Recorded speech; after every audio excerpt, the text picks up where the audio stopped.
Buenas noches, tengo el privilegio de poder compartir nuevamente un estudio de la palabra del Señor, palabra que Dios nos ha regalado para que podamos encarnarla y de aquí en adelante hacerla presente, hacerla una verdad en la vida de la comunidad y las personas que nos rodean, pero sobre todo también una verdad que le pueda afectar a usted y me puede afectar a mí. ¿Qué le parece si antes le bendigo con una palabra de oración y también bendigo mi vida permitiendo que el Espíritu Santo nos tome y haga de este tiempo un tiempo hermoso, un tiempo rico? Permítame orar. Padre, quiero darte gracias por las tantas personas que hoy han tenido el placer, el privilegio y nos dan a nosotros la oportunidad de estar compartiendo, ellos como receptores, nosotros como un humilde emisor, las verdades de la palabra del Señor. Quisiéramos ser instrumentos en tus manos, así que todo aquel que nos ve, que sea edificado por las enseñanzas, pero sobre todo por la luz que se desprende de esta preciosa palabra y del Evangelio que tú nos has prestado. Y hoy tenemos un texto, tenemos 4 versos de los cuales creo que vamos a aprender bastante. Guía a tu pueblo, bendícenos, gracias por tu cuidado y por cada una de las respuestas que han venido sobre esta semana. Señor, a ti te damos la honra y la gloria y oro en el poder del Espíritu Santo y en el nombre de Cristo Jesús. Amén y amén. Hoy quiero hablar sobre un texto que consideramos esos textos clásicos que a mí me gustan, no pasan de moda y siempre hay frescura en ellos. Siempre hay algo nuevo que el Señor quiere decirnos, por lo menos lo hizo conmigo en esta ocasión. Título de este estudio, muy sencillo, tomando algunas palabras incluso del texto: rogad o roguemos, por obreros. Vamos a hacerlo un poquito más presencial, más contextualizado. Roguemos por obreros. Mateo capítulo 9, versos del 35 al 38, dice así la palabra del Señor y me permito leer para usted. Mateo capítulo 9, a partir del verso 35. Recorría Jesús todas las ciudades y aldeas, enseñando en las sinagogas de ellos, predicando el evangelio del reino y sanando toda enfermedad y toda dolencia. Y al ver las multitudes, tuvo compasión de ellas, porque estaban desamparadas y dispersas como ovejas que no tienen pastor. Entonces dijo a sus discípulos: a la verdad, la mies es mucha, mas los obreros pocos. Rogad pues al Señor de la mies que envíe obreros a su mies. Rogad pues al Señor de la mies que envíe obreros a su mies. Una de las tareas encomendadas por Jesús fue precisamente que nosotros pudiésemos orar, rogar, pedir, solicitar que el Señor envíe obreros a su mies. Él, por supuesto, no nos dio una tarea que Él mismo no estuviese dispuesto a realizar. Muchas veces encontramos a Jesús orando y estoy seguro que Él también oró para que el Señor enviase obreros a su mies. Después de habernos modelado con su vida, hoy la iglesia lo único que tiene que hacer es repetir, copiar ese modelo. Por consiguiente, me gustaría poder revisar algunas palabras que creo básicas y que están en el texto, solamente para dar un significado un poco rápido y tratar de meternos a todos en una misma idea, en un mismo concepto, una misma definición.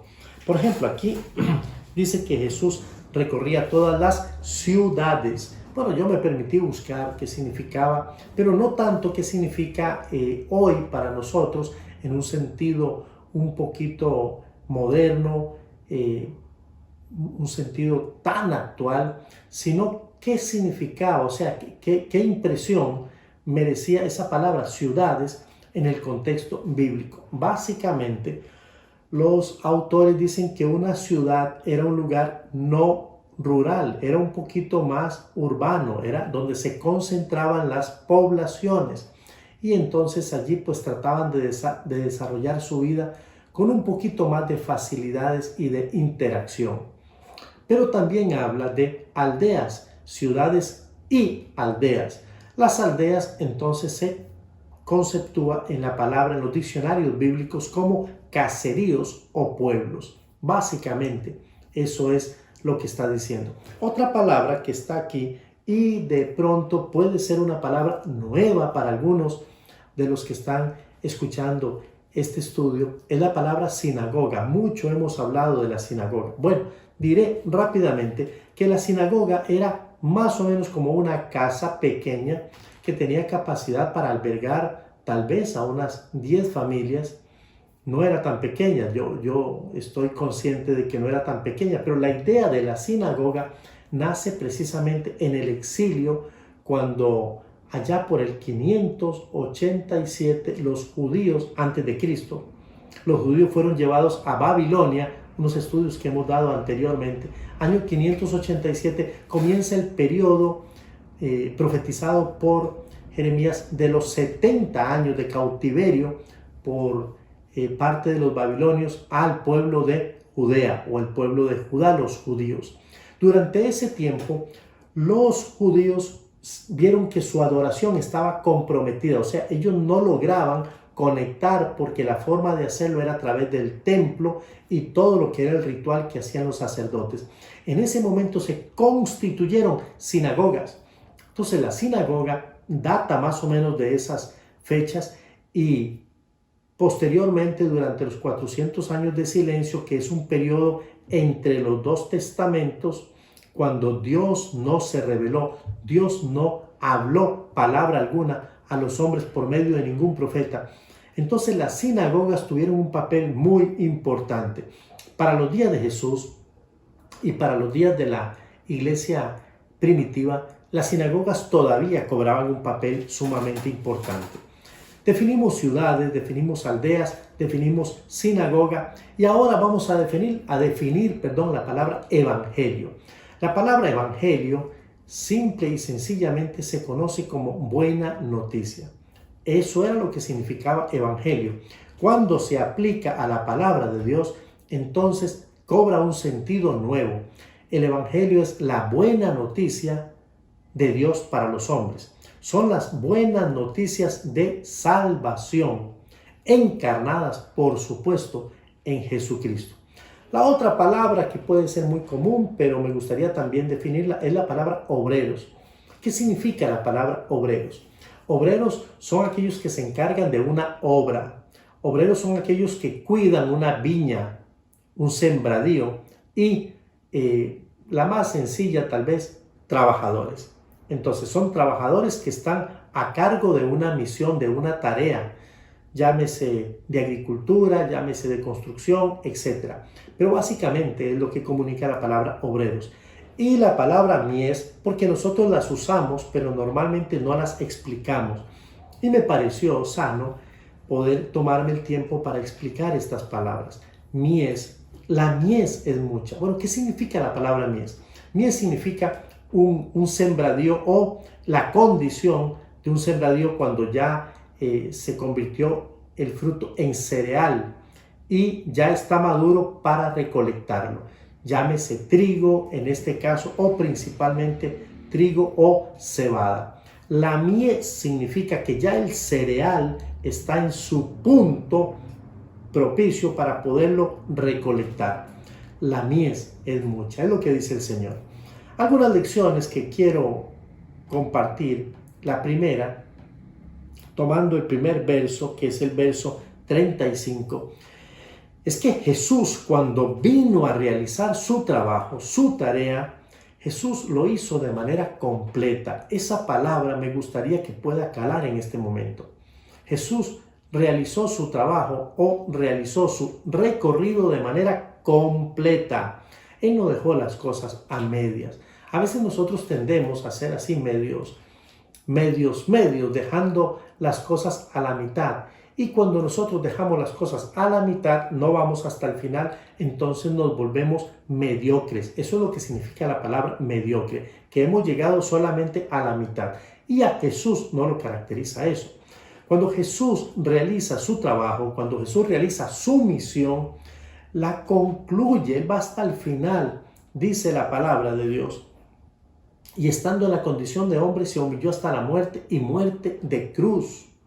O sea que finalmente Él cumplió con su misión, que era nacer de una mujer Virgen María y de poder crecer como un niño normal, iniciar un ministerio por tres años y unos meses, poder discipular, poder impactar la vida de unos hombres, mientras también sanaba, enseñaba y hacía lo que estamos viendo acá. Pero llegó hasta la cruz, o sea, cumplió su misión de principio a fin. Ahora, mire cómo lo dice el texto. Recorría Jesús todas las ciudades y aldeas. Eso es lo que significa. Lo que significa es que la obra que Jesús vino a hacer fue una obra completa, pero además incluyente. Dentro de lo que Él venía a hacer, usted y yo estábamos considerados. O sea, dicho de otra manera, usted y yo estábamos incluidos. Esa es la mejor palabra. Y no solamente nosotros, sino que todas las personas, no importa dónde pudiesen vivir o dónde pudiesen estar. Él no dejó ningún lugar sin afectar dentro de su circunferencia o de su entorno o contorno. Él estuvo siempre dispuesto a ser incluyente. Todas las ciudades, todas las aldeas.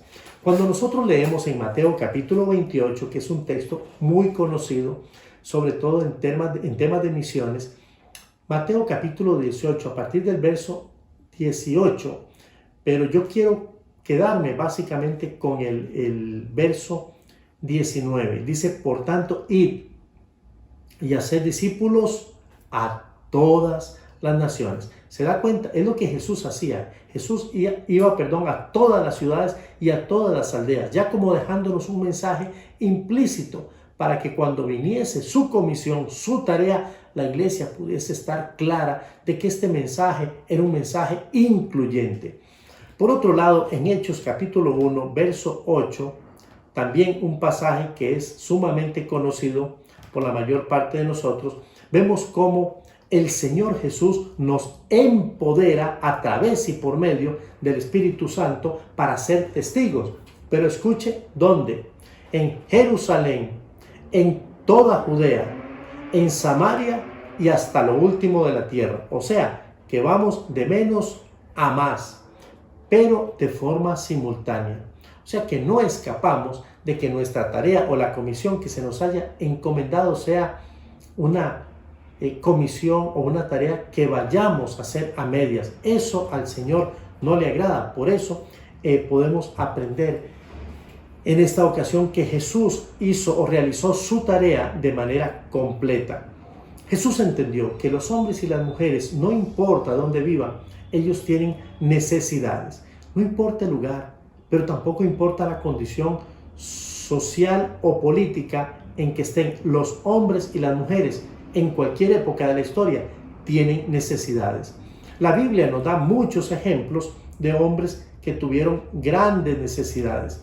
Y yo podría llenarles, saturarles a ustedes de muchos ejemplos, pero solo quiero pensar en unos cuantos para poder ilustrar. Por ejemplo, en los evangelios, Mateo, Marcos, Lucas y Juan, encontramos personas de diferentes estratos sociales, o sea, de diferentes niveles sociales, y todos ellos están unidos por una sola palabra: necesidad.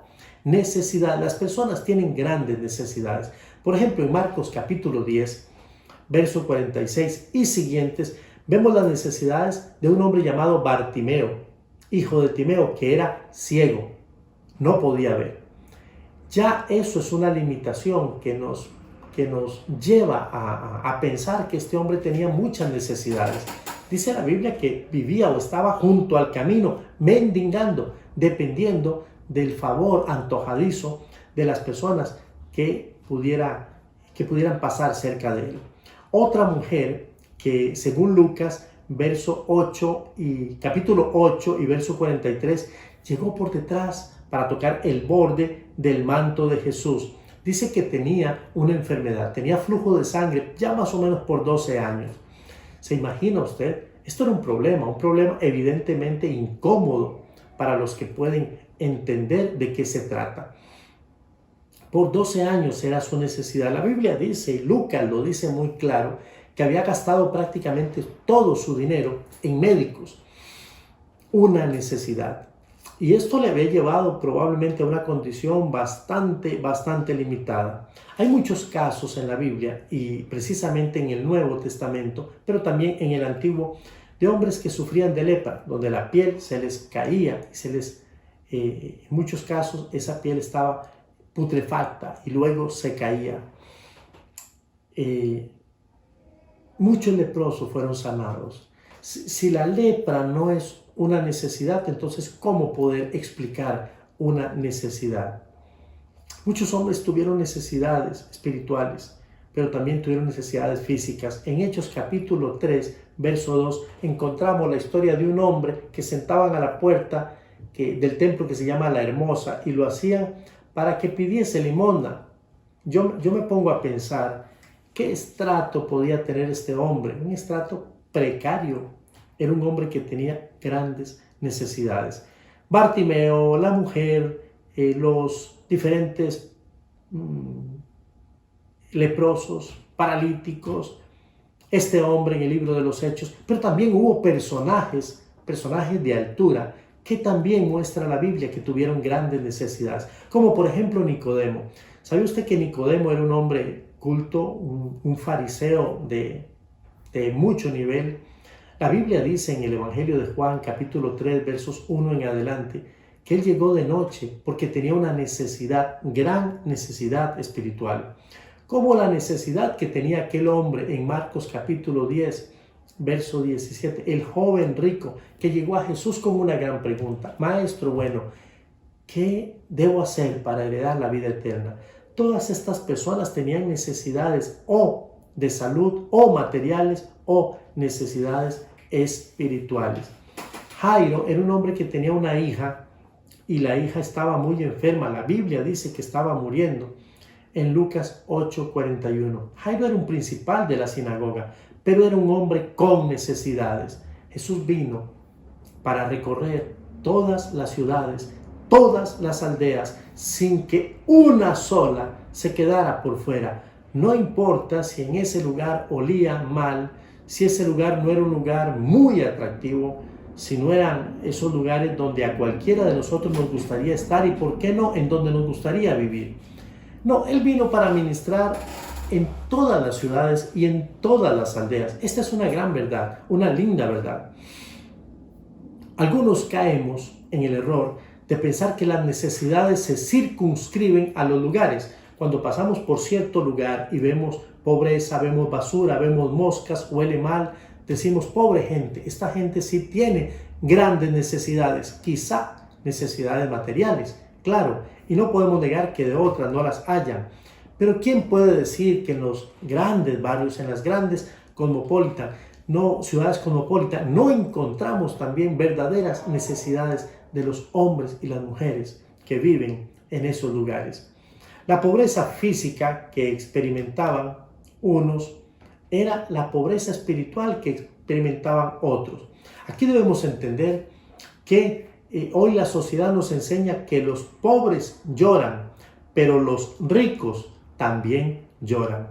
La segunda enseñanza que llama mucho mi atención es que Jesús, cuando Jesús cumple su misión, cuando lo hace de forma completa, Jesús ofrece una ministración integral. Esa palabra a mí me vuelve a cautivar, la palabra integral, que significa completa. La Biblia dice: enseñando en la sinagoga de ellos, predicando el evangelio del reino y sanando toda enfermedad y toda dolencia en el pueblo. Aquí hay tres verbos que yo he querido subrayar, que he querido remarcar, que es el verbo enseñar, predicar y el verbo sanar. El primero, enseñar. Jesús enseñaba en las sinagogas. Él se posicionaba en el lugar, digamos, más convencional, y desde allí enseñaba. Ahora mismo el punto no es tan importante el lugar como el verbo, como la acción. Las sinagogas, como lo dije, eran especies de templos pequeños donde concentraban aproximadamente a unas 10 familias. Pero cuando Jesús llegaba allí para enseñar, Él tenía algo en mente. Lo que Jesús quería era poder marcar la vida de aquellas personas para siempre. Porque enseñar es eso. Enseñar no es comunicar por comunicar. Enseñar tiene la idea, en esencia, de poder afectar la vida de una persona para siempre, produciendo cambios. El Señor desea que nosotros aprendamos los valores del reino. No solamente Él desea que nosotros los oigamos, sino Él quiere que los aprendamos, de aprender, que los hagamos nuestros. Por eso en la Gran Comisión continúa diciendo, enseñándoles que guarden, que se apoderen de todos estos mandamientos, estas verdades, estas enseñanzas. El segundo verbo, predicar, es el verbo kerigma en el idioma original. El mensaje de la predicación era un mensaje muy puntual, muy central.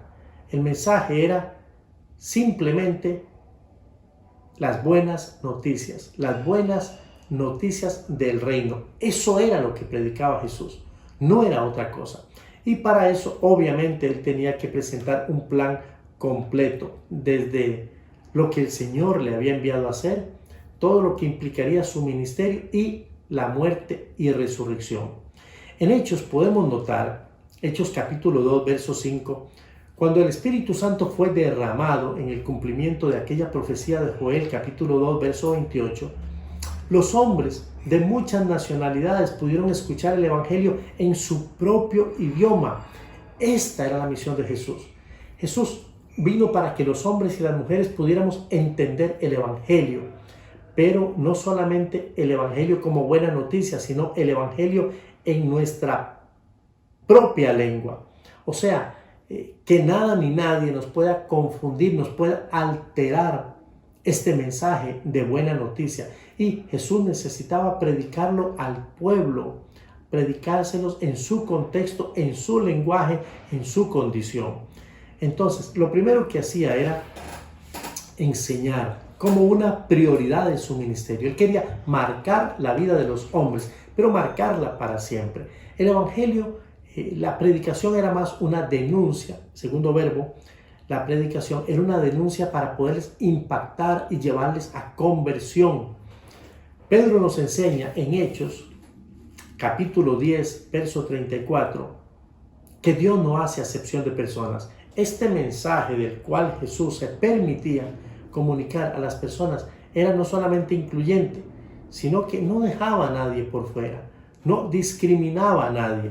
En este pasaje que estoy citando, Cornelio es la persona que recibe la bendición, y Cornelio era un gentil. Y después de que Pedro fue enviado a Cornelio, que vivía en Jope,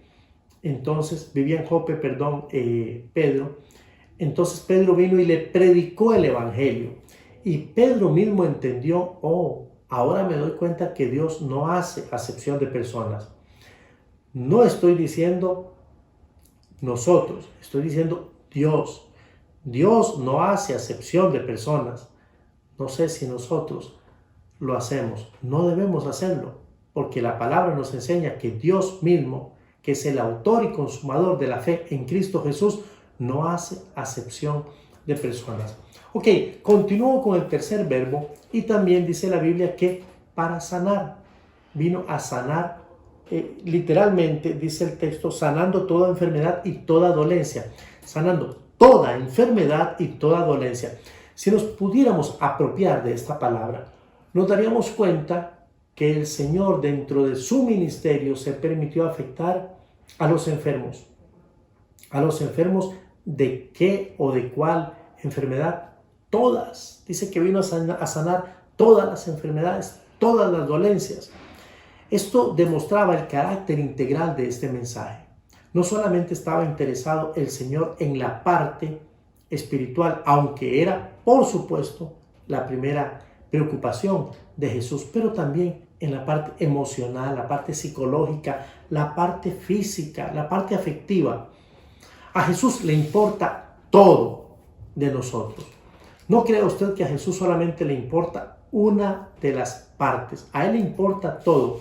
Aunque nos deja claro por el mensaje, obviamente, como lo he dicho, que el orden de prioridades aquí sí es importante. Y el orden de prioridades es afectar al hombre en su parte espiritual en primera instancia.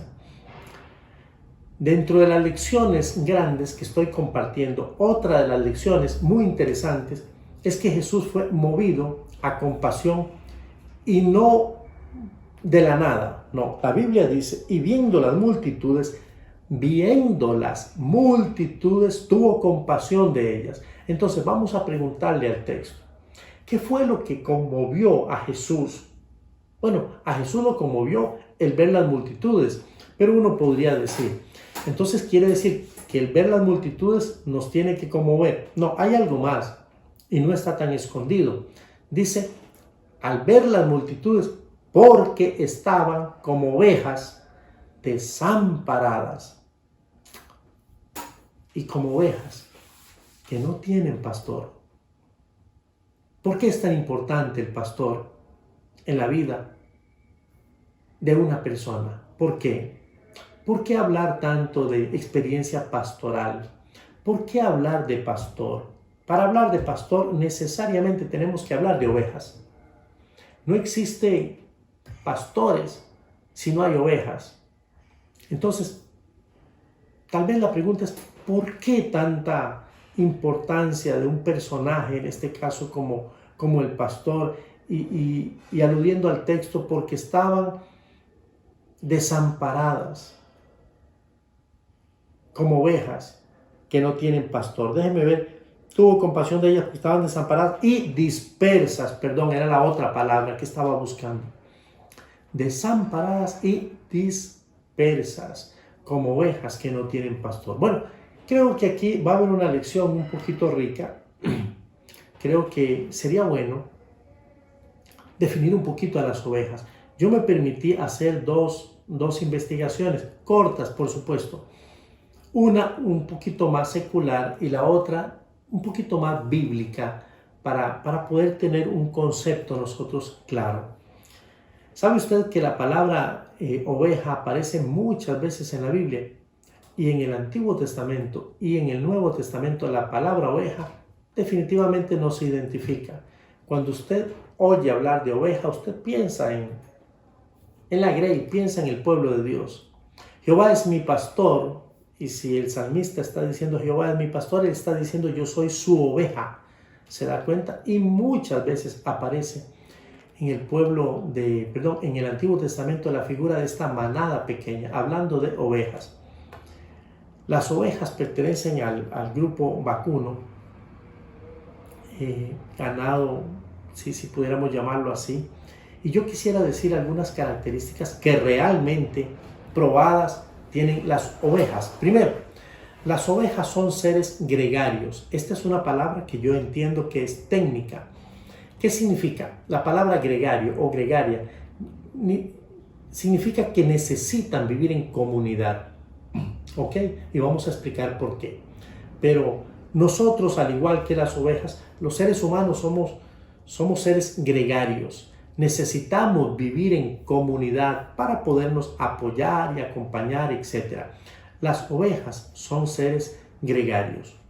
Además, las ovejas son animales sumamente dulces.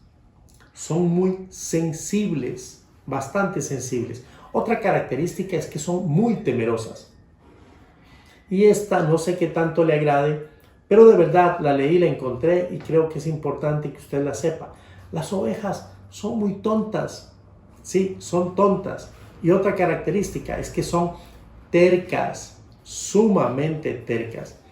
Las ovejas tienen una vista muy corta. Eso las constituye en animales miopes. Ellas no tienen una excelente vista, no.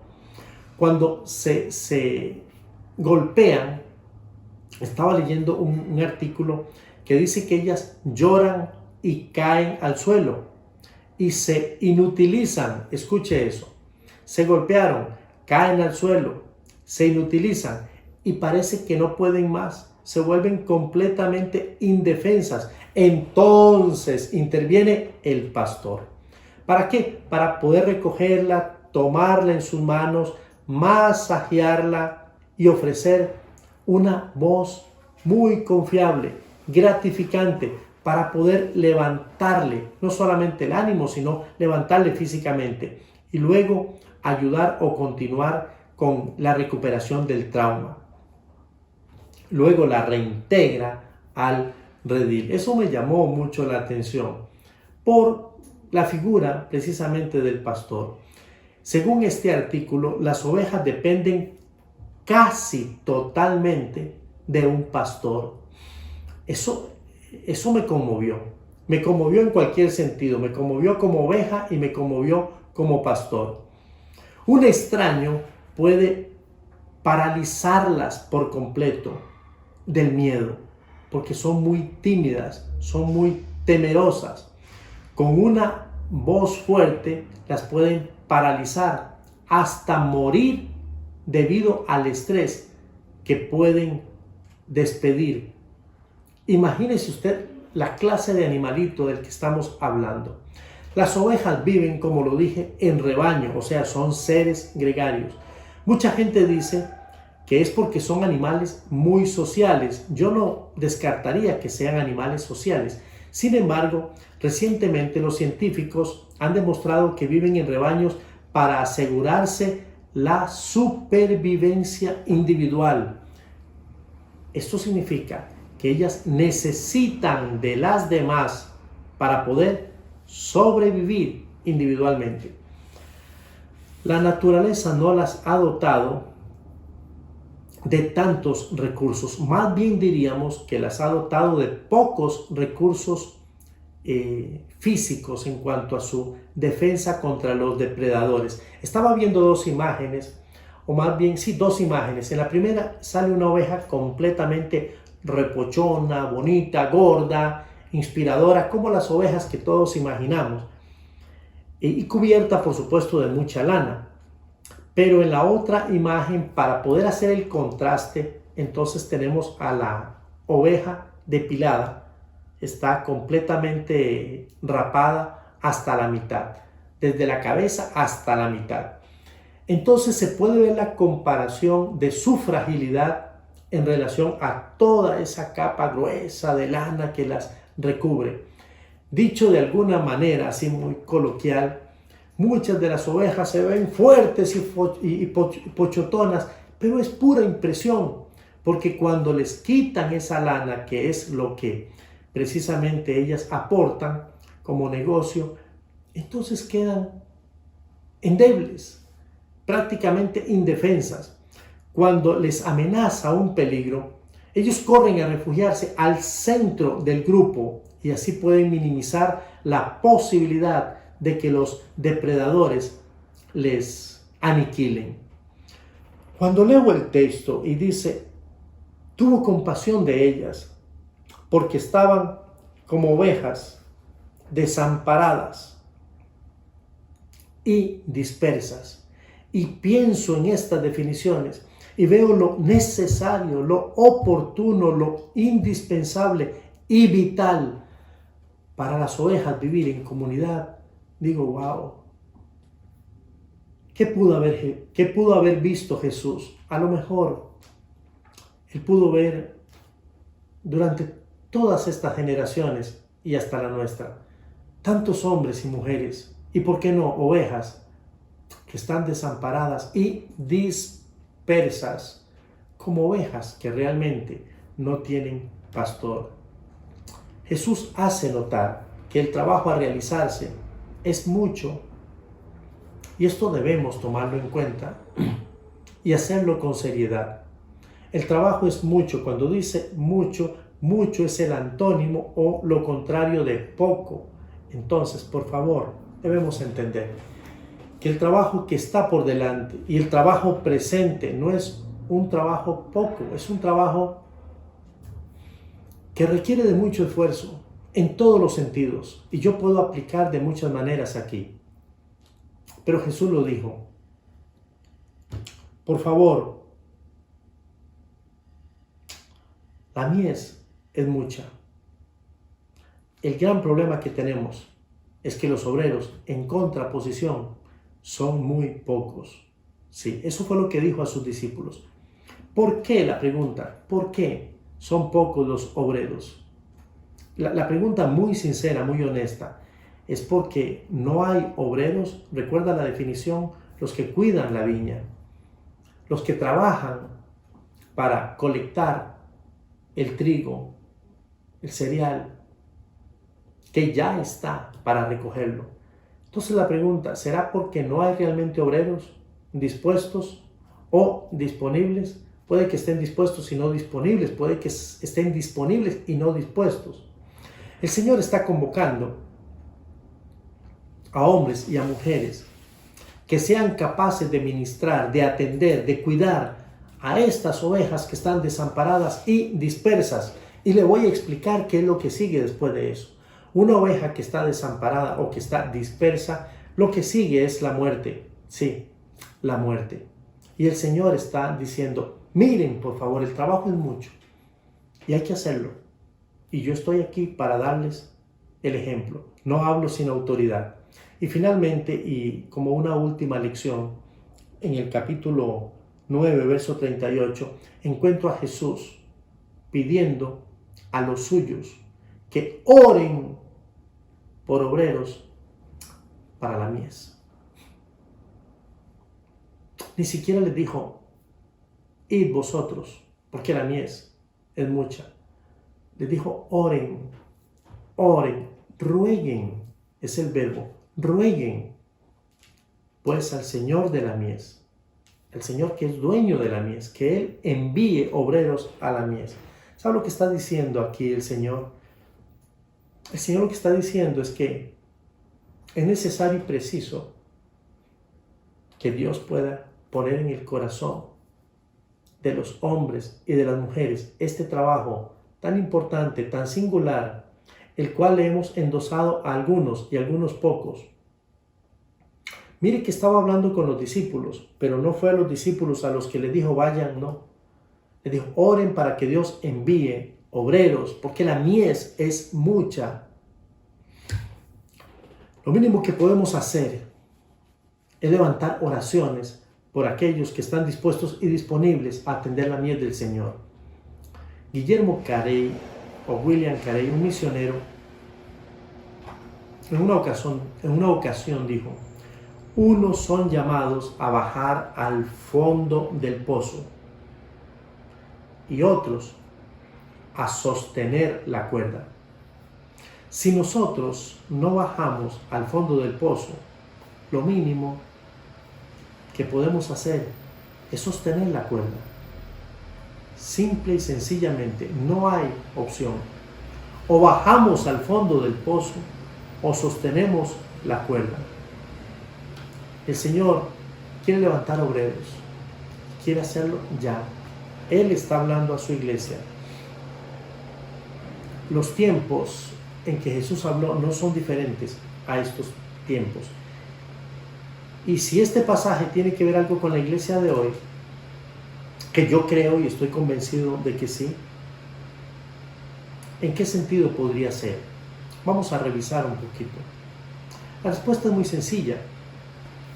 De la misma manera que en los días de Jesús, nosotros vemos a un Jesús haciendo el trabajo completo, nosotros estamos siendo invitados por parte de Jesús a aprender de esta lección y a darnos cuenta que los hombres y las mujeres siguen teniendo necesidades, y las principales y las más trascendentes son necesidades espirituales.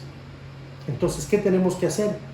Hacer la tarea completa, saber que estas personas vivan donde vivan, estén en el estrato en que estén, no importa su nivel social, no importa si son ricos o pobres, altos, bajos, gordos, flacos, tienen necesidades. Dicho de una manera diferente, necesitan ser pastoreados, necesitan ser acompañados en los procesos de su vida. El trabajo pastoril o pastoral, como usted prefiera, implica cosas muy básicas, por ejemplo, alimentación, cuidado y corrección. Sí, el pastor viene para apacentar, para alimentar, para cuidar y también para poder corregir cuando las ovejas no están yendo por el lugar correcto. Esto con el objeto de preservar su vida y el ciclo que Dios les ha permitido tener en esta tierra. Podemos aprender valiosas lecciones del ejemplo de Jesús. La primera lección: la iglesia debe realizar un recorrido en su entorno y debe hacerlo de manera urgente. Que nadie se quede sin ser tomado en cuenta. La Biblia dice en Ezequiel que si nosotros pudiésemos anunciar al impío su camino y éste muere sin arrepentirse, la sangre no será demandada de nosotros. Pero si nosotros no anunciamos, si no predicamos, si no enseñamos, si no compartimos esta verdad del Evangelio a los que están cerca de nosotros, y ellos mueren, la Biblia es muy clara: la sangre la demandaré de ustedes. La iglesia debe estar consciente de que cuando ministramos a las personas debemos hacerlo de forma integral. Hoy estamos muy preocupados por algunas áreas importantes de las personas, pero no debemos confundir ni malentender lo que el Señor quiere decirnos. Las personas tienen que comer porque tienen hambre y las personas necesitan vivir dignamente, pero no debemos desviar que su necesidad prioritaria es aquella, la espiritual, y tenemos que alimentarles. Y si nosotros estamos como responsables de manadas pequeñas, de grupos de ovejas, esa es nuestra tarea y debemos alimentarlas con responsabilidad, con calidad, con dietas balanceadas espiritualmente hablando.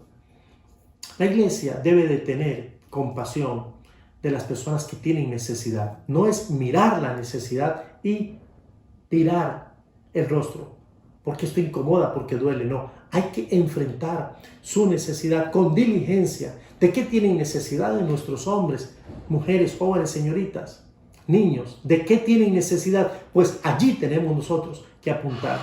La primera necesidad es obviamente espiritual, pero la segunda necesidad es materiales, físicas, emocionales. La iglesia debe tener claridad que el trabajo es mucho más de lo que nosotros queremos o imaginamos. Es mucho más amplio. Entonces aquí el Señor nos dice: manos a la obra. Hay mucho que hacer.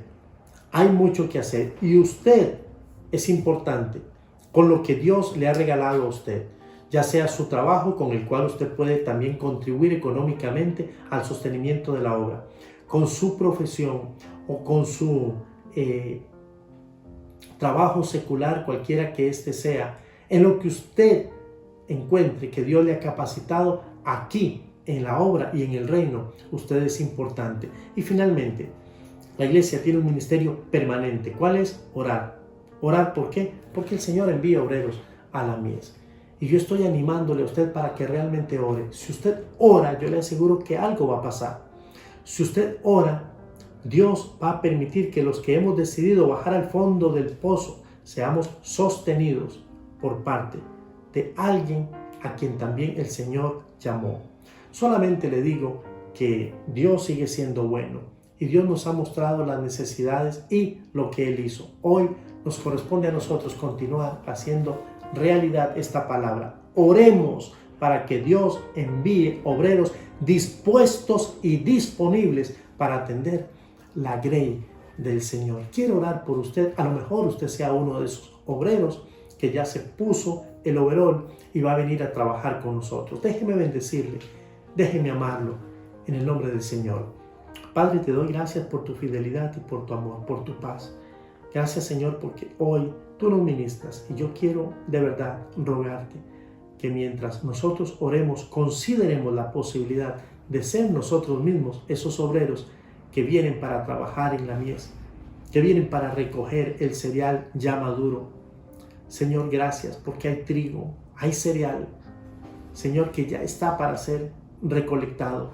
Ayuda a tu iglesia a tener visión y a tener la misma compasión que tú, Jesús, cuando vio a estas multitudes desamparadas y dispersas como ovejas que literalmente no tienen pastor. Usa esta iglesia. Permítenos pastorear pastores, permítenos afectar congregaciones, permítenos ir a los lugares, a las comunidades, no importa el estrato social, danos el valor, el coraje, la fortaleza Señor, en medio de esta condición tan singular, queremos ser tus instrumentos. Gracias por tu pueblo. Yo los bendigo. Los bendigo con bendición espiritual. Oro en el poder del Espíritu Santo. Y en el nombre de Cristo Jesús, mi Señor y mi Salvador. Amén y amén. Que el Señor les bendiga ricamente.